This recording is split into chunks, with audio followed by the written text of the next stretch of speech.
Delhi police की crime branch ने Lawrence Bishnoi और गोल्डी बराड़ गैंग से जुड़े 8 बदमाशों को दबोच लिया, जिनमें 3 नाबालिग भी शामिल हैं और आरोप है कि ये गिरोह जबरन वसूली के लिए नाबालिग लड़कों से गोलियां चलवाने से भी नहीं चूक रहे, जिनकी उम्र 16 से 17 साल के बीच है।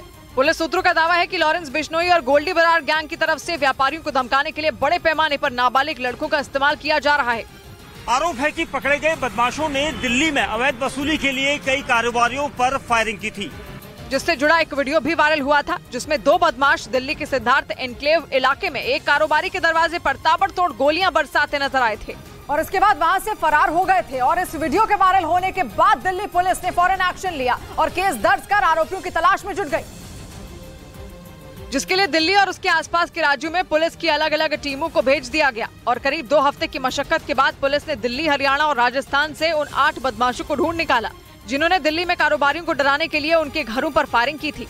पुलिस ने उनसे कई हथियार भी बरामद किए, लेकिन पुलिस तब हैरान हो गई जब शूटरों ने पूछताछ में बताया कि वो गोल्डी बराड़ और लॉरेंस बिश्नोई गैंग से जुड़े हुए हैं और उनके इशारों पर ही कारोबारियों के घरों पर गोलियां चलाई। पुलिस सूत्रों के मुताबिक दिल्ली के सिद्धार्थ एनक्लेव इलाके में जिस व्यापारी के घर पर गोलीबारी हुई थी, उससे 2 करोड़ रुपए मांगे गए थे और दावा है कि इसके लिए लॉरेंस बिश्नोई के भाई अनमोल बिश्नोई ने उस व्यापारी को फोन पर धमकी भी दी थी। लेकिन खबर है कि जब व्यापारी ने पैसे नहीं भिजवाए तो अनमोल बिश्नोई ने उसे डराने के लिए अपने नाबालिग गुर्गों का इस्तेमाल किया और कारोबारी के घर पर फायरिंग करवा दी। पंजाबी सिंगर सिद्धू मूसेवाला हत्याकांड में लॉरेंस बिश्नोई के साथ साथ उसका भाई अनमोल बिश्नोई भी आरोपी है। दावा है कि अनमोल बिश्नोई फर्जी पासपोर्ट के जरिए देश छोड़कर भाग चुका है और वो लगातार अपना ठिकाना बदलता रहता है, लेकिन दावा है कि अनमोल बिश्नोई देश के बाहर से ही लॉरेंस बिश्नोई गैंग को चला रहा है।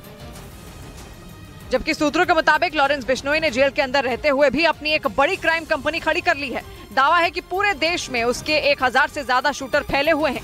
लॉरेंस बिश्नोई को कुछ दिन पहले ही गुजरात की साबरमती जेल में शिफ्ट किया गया है, लेकिन सुरक्षा एजेंसियों ने आशंका जताई कि वो वहां भी अपना नेटवर्क खड़ा करने की कोशिश कर सकता है, इसलिए साबरमती जेल से लॉरेंस बिश्नोई पर खास निगरानी रखी जा रही है। इधर उत्तर प्रदेश के प्रयागराज में पुलिस शाइस्ता परवीन पर एक और बड़े एक्शन की तैयारी में है। पुलिस सूत्रों से मिली जानकारी के मुताबिक शाइस्ता परवीन की हिस्ट्री शीट खोलने की तैयारी चल रही है, यानी उत्तर प्रदेश पुलिस के आधिकारिक रिकॉर्ड में माफिया सरगना के साथ ही अब वो हिस्ट्री शीटर भी बन जाएगी। पुलिस सूत्रों के मुताबिक प्रयागराज के खुलदाबाद थाने में शाइस्ता परवीन की हिस्ट्री शीट खोली जाएगी, जहां उसके खिलाफ कुल 6 आपराधिक मुकदमे दर्ज हैं, जिसमें उमेश पाल और 2 सरकारी गनरों की हत्या, बेटे अली का फर्जी आधार कार्ड बनवाने, तथ्यों को छुपाकर असलहे का लाइसेंस लेने और अवैध असलहा रखने जैसे गंभीर मामले शामिल हैं। और इन्हीं के आधार पर प्रयागराज पुलिस उसकी हिस्ट्री शीट खोलने की तैयारी में है, क्योंकि सूत्रों के मुताबिक प्रयागराज पुलिस शाइस्ता परवीन को आदतन अपराधी मानती है। मतलब ये कि वो गलती से या अनजाने में अपराध में शामिल नहीं होती, बल्कि जानबूझकर सोच समझकर आपराधिक घटनाओं को अंजाम देती है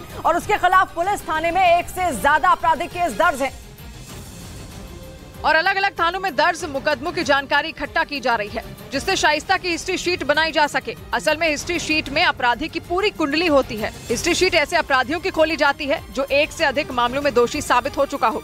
इसके अलावा कई बार आपराधिक गतिविधियों में उसका नाम सामने आया हो, तब थाने के इंचार्ज की तरफ से जिले के एसएसपी या एसपी को उसके खिलाफ रिपोर्ट भेजी जाती है। इसके बाद पुलिस कमिश्नर या एसपी के आदेश पर उस अपराधी की हिस्ट्री शीट खोली जाती है। और अब शाइस्ता के मामले में भी पुलिस ऐसी ही तैयारी में जुटी है, क्योंकि उस पर 24 फरवरी को हुए उमेश पाल हत्याकांड की साजिश में शामिल होने और हत्या के बाद शूटरों को छिपने में मदद करने का आरोप है। और प्रयागराज के धूमनगंज थाने में 2 मई को दर्ज एक एफआईआर में शाइस्ता को माफिया अपराधी लिखा गया था और अब अफसरों की हरी झंडी मिलने के बाद खुलदाबाद थाने में उसकी हिस्ट्री शीट खुल सकती है, जिसके बाद शाइस्ता परवीन को अग्रिम जमानत पाने में मुश्किल आएगी।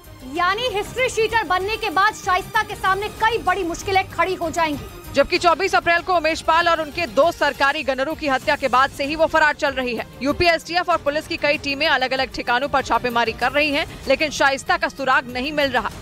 जबकि पुलिस ने शाइस्ता पर 50,000 का इनाम तक घोषित कर रखा है और पुलिस सूत्रों के मुताबिक जल्द ही इनाम की राशि बढ़ाई भी जाएगी, क्योंकि शाइस्ता का पकड़ा जाना उमेश पाल हत्याकांड की जांच में सबसे अहम कड़ी साबित होगा, जिसके लिए बीते 76 दिनों में यूपी एसटीएफ की टीमें कई राज्यों में दबिश दे चुकी हैं, लेकिन उनके हाथ अब भी खाली हैं। इस बीच अटकलें हैं कि शाइस्ता परवीन प्रयागराज में ही किसी बंद मकान में इद्दत पूरी कर रही है। असल में इस्लाम धर्म में इद्दत एक परंपरा है, जो किसी महिला के पति का निधन हो जाता है तो उसे 4 महीने इद्दत पूरी करनी होती है। इस दौरान वो घर से बाहर नहीं निकलती, बस नमाज, दुआएं और फतेहा में शामिल होती है। अतीक के करीबी और रिश्तेदार भी मान रहे हैं कि शाइस्ता इन दिनों इद्दत पर होगी और उसके पूरे होने के बाद ही वो बाहर निकलेगी। इद्दत के दौरान मोबाइल का इस्तेमाल नहीं करने चलते भी उसकी लोकेशन ट्रेस करने में एसटीएफ को मुश्किल हो रही है। शाइस्ता के अलावा अशरफ की पत्नी ज़ैनब फातिमा को लेकर भी ऐसी चर्चाएं हैं, जिसे उमेश पाल मर्डर केस में पुलिस ने आरोपी बनाया है और अशरफ की पत्नी ज़ैनब फातिमा पर शूटरों की मदद करने और हत्या की साजिश में शामिल होने का आरोप है,